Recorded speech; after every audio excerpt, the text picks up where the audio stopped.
बिस्मिल्लाहिर्रहमानिर्रहीम।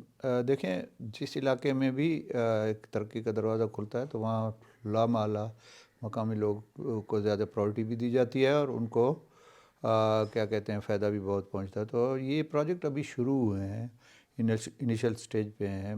गवादर पोर्ट है या उसका एयरपोर्ट है या जो सी पैक रोड जा रहा है, तो इंशाल्लाह इसमें तो मकामी लोगों के लिए बेइंतहा रोज़गार के मौके होंगे।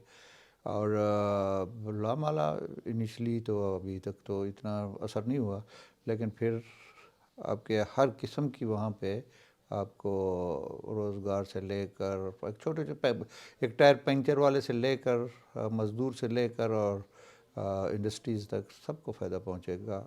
अब अभी तक तो कोई इतना ख़ास नहीं है, क्योंकि इनिशियल स्टेज है, स्टार्टिंग में तो एकदम कोई चीज़ जादू तो नहीं होता है कि एकदम वो स्टार्ट हो जाए। मैं तो बीएलए के बारे में आपको इतना ही कहूँगा कि वो लोग जिनकी आमदनी 20,000 या 25,000 थी, आज उनकी जेब में 5-5, 10-10 लाख रुपए पड़े होते हैं। तो ये जो हराम की कमाई शुरू हो जाती है, वहाँ पे फिर नेगोशिएशन या बातचीत के दरवाजे तकरीबन बंद हो जाते हैं। अब वहाँ पे सूरत हाल क्या है बीएलए की? बीएलए कहती है कि जी हम आज़ाद बलूचिस्तान के लिए, अपनी सरज़मीन के लिए जद्दोजहद कर रहे हैं, लेकिन 100% मैं वसूख से और ज़िम्मेदारी से ये कहता हूँ कि कोई उनकी आज़ादी की जंग नहीं है या कोई सिलसिला नहीं है। उनकी जंग है सिर्फ पेट की। अब वो आते हैं, इलाकों में तरक्की हो रही है, मुख्तलिफ़ प्रोजेक्ट्स हैं, कोल माइंस हैं, मार्बल माइंस हैं, क्रोमाइट हैं, तो उनके जत्थे, मुसल्लह जत्थे, जिनको बैरूनी आकाओं की वो आशीर्वाद हासिल थी है, वो आते हैं। उन्होंने लोगों को, मकामी लोगों को इस हद तक मजबूर कर देते हैं कि मिसाल के तौर पर मैं एक ठेका मेरे पास 5-10 करोड़ का काम है, वहाँ पे मेरी मशीनरी भी खड़ी है सिलसिला, वो आके मुझे पर्ची डालेंगे कि जी 10% या 8% या 10% हमें चाहिए। अगर मैं इनकार करता हूँ तो आके मेरा एक डंपर जो 4-5 करोड़ रुपए का है, तो वो जला देते हैं। तो मैं अपने उसको बचाने के लिए, अपनी इज़्ज़त बचाने के लिए, या फिर आके मेरे मज़दूरों को अगवा करके कत्ल कर देते हैं। तो वैसे ही बने हुए हैं, पैसे के लिए वो हर चीज़ करने को तैयार हैं। यानी बड़े पैमाने पर भत्ताखोरी की जा रही भत्ताखोरी इस हद तक भत्ताखोरी है कि अरबों रुपए ले जा रहे हैं। अभी तो मौजूदा हुकूमत ने, फील्ड मार्शल ने ये थोड़ी सी सख्ती की है, थोड़ी सी क्या, अच्छी खासी सख्ती की है कि बॉर्डर एरिया जो है ना, ये तेल की स्मगलिंग और ये उसी की आड़ में ये असला भी ला रहे थे। उन्हीं तेल जो तेल स्मगल हो, डीजल पेट्रोल स्मगल होकर आ रहा था, उसमें उनकी परसेंटेज थी। अब जितनी भी कोल माइंस हैं, मैं ज़िम्मेदारी से कह रहा हूँ, पूरे बलूचिस्तान में जितनी भी कोल माइंस हैं, हर माइन ऑनर अपनी माइंस को बचाने के लिए इनको मंथली बेसिस पे बता दे रहा है, और वो अरबों में है।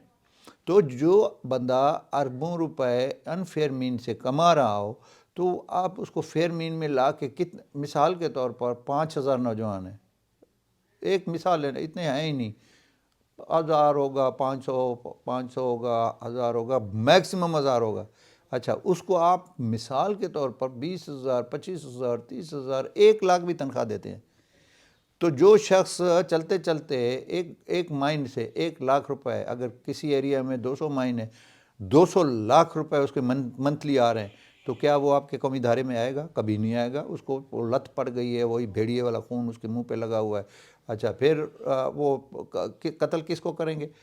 ये मज़दूर जो गुर्बत की वजह से दूसरे सूबों से आते हैं, वहाँ पे आके रोज़गार के सिलसिले में काम कर रहे थे, मेहनत कर। पाकिस्तान ने तो हिंदुस्तान जितनी बड़ी रियासत को घुटनों पे मजबूर कर दिया, घुटनों पे वो बैठ गए कि मुल्कों के साथ जंग तो नहीं हो सकती। तो इनके साथ क्या बात करेंगे आप? बात उससे करेंगे जिसका कोई आगे पीछे कोई मुतालबा हो। देखिए, उनकी लाइफ लाइन से जैसे स्मगलिंग थी, वो बहुत कम हो गई है, ख़ासकर डीजल पेट्रोल की। हमारी लॉ इन्फोर्सिंग एजेंसीज बहुत अलर्ट हैं और बहुत मेहनत से इसको रोक रही हैं।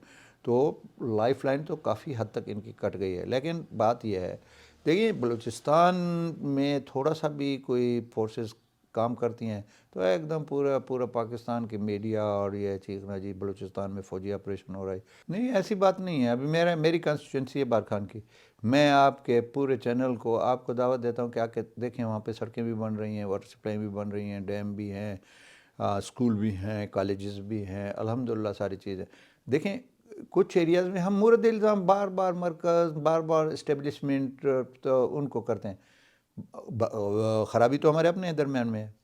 اگر یہ واقعی یہ جو یہ کہتے ہیں کہ سو کال سرمچار, اگر یہ بلوچستان کے ہمدرد ہوتے تو کون نہیں چاہتا ہے. آپ نہیں چاہتے کہ آپ کے گھر کو ایک اچھی خوبصورت سڑک ملے؟ کیا آپ نہیں چاہتے کہ ایک سیوریج سسٹم آپ کو گھر کے سامنے ملے جس میں پراپر طریقے سے سیوریج کا سسٹم ہو, بجلی کا سسٹم؟ اب کیا کرتے کیا ہیں, بجلی کی ٹرانسمیشن لائن آ رہی ہے تو بارود بنا کے اس کو اڑا دیتے ہیں. اب وہ کس کا نقصان ہے؟ وہاں کے عوام کا نقصان ہے. دیکھیں ان کی کوئی سٹرگل نہیں ہے. بات یہ ہے کہ مہرنگ ہے یا بیبو ہے, اس ٹائپ کی 2-3-4 لڑکیاں اکٹھے گروپ بنائے. ان کو کہاں سے فنڈنگ ہو رہی تھی؟ نیدرلینڈ تک کون ان کو وزٹ کروا رہا تھا؟ کہاں کہاں جا رہی تھی؟ تو یہ بیرونی مدد یہ ان کی پروکسی ہے. جو سو کال اپنے کو فریڈم فائٹر کہتے ہیں, یہ ان کی پروکسی ہے. یہ وہ لوگ ہیں جو مختلف فورم بنا کے ان کو جو یہ سو کالڈ ہیں ان کو ایک قسم کی سپورٹ دیتے ہیں. اور پھر دیکھیں بلوچستان میں یہ جب نکلتی ہیں, اچھا وہ پھر تو ابھی میں گہرائی میں نہیں جانا چاہتا کہ خواتین آگے ہیں, پھر وہ نوجوان, پھر وہ لڑکیوں کا, اور پھر یہ وومن شیلڈ استعمال کرتے رہے. میں اس پہ کوئی تبصرہ نہیں کروں گا. میں تبصرہ کروں گا تو پھر ایک نیا پنڈورا باکس کھل جائے گا. بالکل نہیں. چلے ہمارے دیکھنے والوں کے لیے تھوڑی سی نہیں, میں نہیں مطمئن اس سے. اچھا کیا وجہ؟ نہیں بس یہ لمبی کہانی ہے, میں اس پہ زیادہ بحث میں نہیں جاؤں گا. میں ذاتی طور پہ نہیں ہوں مطمئن.